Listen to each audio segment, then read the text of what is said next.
What's going on, guys? Andrew Piluk Hockey here, back with another video, and today we're going to be trying to predict the Toronto Maple Leafs opening night roster. The NHL regular season is right around the corner, so I figured I'd make this video right now because I know there's a lot of Leaf fans that watch this channel. I appreciate you guys. Thank you so much. And yeah, let's get right into these roster predictions. Now, I did try to predict a roster a while ago. I actually was on the Hockey Guys channel. Technically, I sent in my roster and he discussed it in a video. I think I've changed it up a little bit, but I'll share with you guys a roster that I was messing with a couple weeks ago, and now there's probably a more set in stone roster that Babcock has been kind of working out through preseason games and training camps and workouts that I actually got to see in person multiple times. So first, I'll quickly rhyme off my lines that I figured might happen, and I did this a while ago, like I said.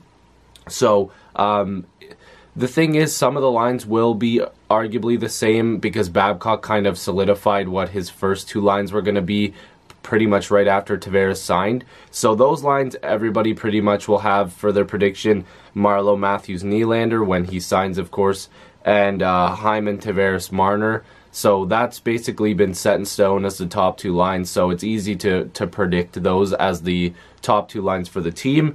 My third line is different from what we've been seeing. I had Andreas Johnsson with Nazem Kadri in the middle and Kasperi Kapanen. So that's different from what than what we've been seeing. And then my fourth line was Ennis, Lindholm, and Brown. So that's the forward group that I predicted. Again, Marleau, Matthews, Nylander, Hyman, Tavares, Marner, Johnsson, Kadri, Kapanen, and then I had Ennis, Lindholm, Brown. So, and of course, we know Ennis has been playing where where Nylander will be playing. That will be all worked out. So I don't actually have Josh Levo in this prediction making the team, but I'll get to that in a second. For defense, I predicted Hainsey and Riley, even though I don't really want to see that again. Gardner and Carrick. Now, that could be completely different. The reason I went with that was because from the sample size that we've seen with Gardner and Carrick, it actually worked out pretty decently. I don't like Zaitsev with Gardner, but it's looking like we might see that again this year. And then on my bottom pairing, I had Zaitsev and Dermott because I feel like somehow that could work if Zaitsev takes the next step and gets better. I really do think he's going to have a much better season. I don't think he's going to be as bad as he was last year.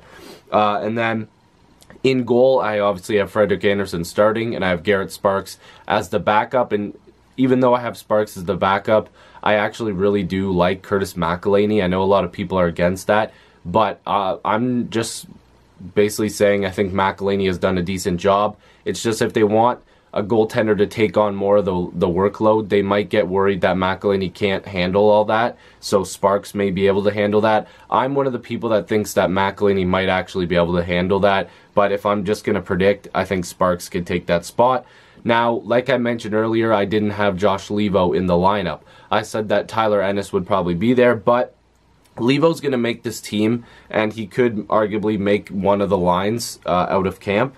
So Ennis and Levo could be, swapping on back-to-backs, or maybe one of them doesn't have a good stretch and they come back in, so that could happen. Brown and Kapanen could swap. That's something that we've seen quite a bit. This was my reasoning. I wrote this down a while ago. That's why I'm giving it to you guys now, so that way I'll show you guys what I was thinking. I said Brown and Kapanen could swap as well for their lines from the third and fourth line. I also said Ennis and Lindholm could share time. So if Per Lindholm, if they decide to give him a night off and want, Levo in that lineup full time, then it could be a Lindholm and Ennis swap, even though I think Per Lindholm has proven that he actually might be a mainstay on this team. Carrick, Hall, Ozhiganov, and Borgman. So it's looking more and more that Ozhiganov's going to make this team, and I will get to that in a second because there's a site called Puck Marks that I got a cool graphic of that they update it all the time, and it shows what probably the roster is going to be because Babcock has been forming it like that. But the Ozhiganov probably will make this team. I have Carrick and in there as well because I think Carrick and Hall could split time. That spot could be open for Hall to make the squad, and Borgman and Rosen even has been impressive. There's a lot of guys that could be that last spot or maybe even two spots being filled out. I'm not sure how they're going to do it, but again, we'll get to that.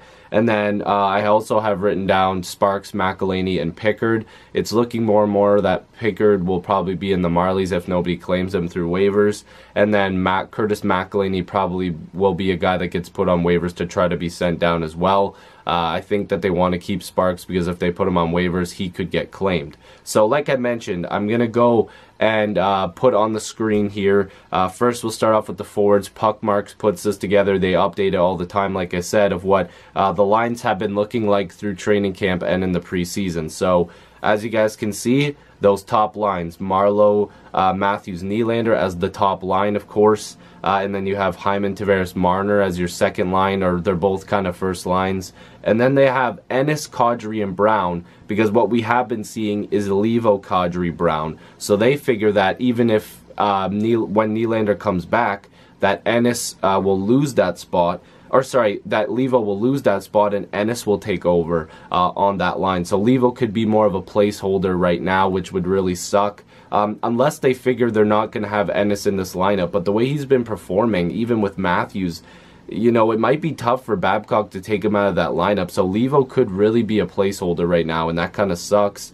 And then on that fourth line, they have Janssen, Lindholm, Kapanen. That has actually looked pretty good, and they could be very impressive. They could just attack those fourth lines. This has got to be one of the better fourth lines in the entire NHL. Speed, skill, and a lot of determination. These are guys that can put the puck in the back of the net. And again, speed can, you know, kill teams. And there's a lot of teams in the NHL that don't have a fourth line that has that much speed and skill on it. So that is what the main roster is probably going to look like come opening night. Hopefully Nylander gets a deal done soon. By the time you're watching this, he probably might have already signed. I don't know. Depends on when you're watching this. I'm recording this on Monday, the 24th. So if you're watching this at another date and he's signed already, then cool. But that's what the forward lines probably are going to look like, and I think that it's probably fair. Those are that's a pretty good lineup. And then moving over to the defense. Now this is where again some more speculation is up in the air. Riley Hainsey seems like that's going to stay. Gardner Zaitsev probably looks like that's going to stay as well, which I said before, I'm not for that. I really don't think it's a good idea. And then Dermott and Ozhiganov as probably the bottom pairing. It looks as though that Ozhiganov's going to get that bottom pairing spot, which I'm not against. I think that he's looked okay. He's looked good at times. I've seen him in person multiple times now because of training camp that I was at, and I think that he did a pretty decent job.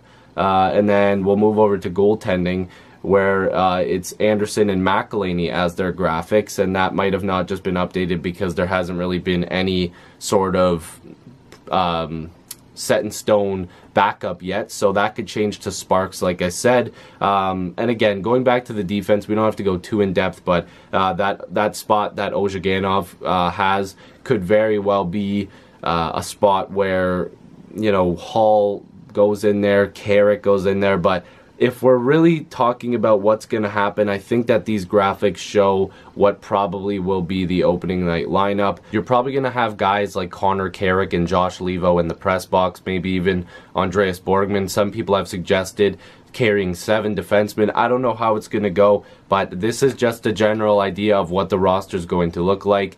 And I think that it's pretty accurate. Most fans have been predicting this, so hopefully you guys really enjoyed this video. Real quick before I end this video, I was at Toronto Maple Leafs first preseason game in Toronto against the Buffalo Sabres, and I actually met a good friend of mine, Adam, who watches the videos, so I'm just going to put that picture in there as well. And he has an Instagram account that I think you guys should follow. He showed it to me. It's real cool. He's been doing a countdown, much like the Leafs in the NHL have been doing, but he's been using some, you know, just Leaf pictures and some cool stuff like that. It's a Toronto Maple Leafs Instagram account. I'll put it up for you guys. Toronto Maple Leafs Rock. Make sure you guys go and say what's up there. Hopefully you guys will follow the account. Lots of cool Maple Leaf photos are in there. Again, Adam, thank you so much for the kind words and saying that you liked the videos, and I really had a lot of fun meeting you at the game. And I was also there with Phil and Kyle, and my mom, my sister, my girlfriend were there as well, as Maroki on defense. His channel is also a great hockey YouTube channel, so hopefully you guys check out Maroki and check out Phil Arcade Regiment on YouTube and check out Adam's Instagram account. I'd really appreciate that. And if you guys are new here, make sure you subscribe. I'd love to have more hockey conversations with you. Join the squad. Also, if you want to get $20 off your first purchase at SeatGeek, use code APH in all caps. That'd be really awesome. You guys get to save money on concert tickets, sporting events, anything. You guys can find it on SeatGeek. They show you which are the good seats, which are the bad ones. So make sure you use the code APH in all caps. You get $20 off your first purchase. More links are down below. You guys want to check those out, I'd appreciate that as well. Click the notification bell. I'll see you guys in the next video or stream. Peace.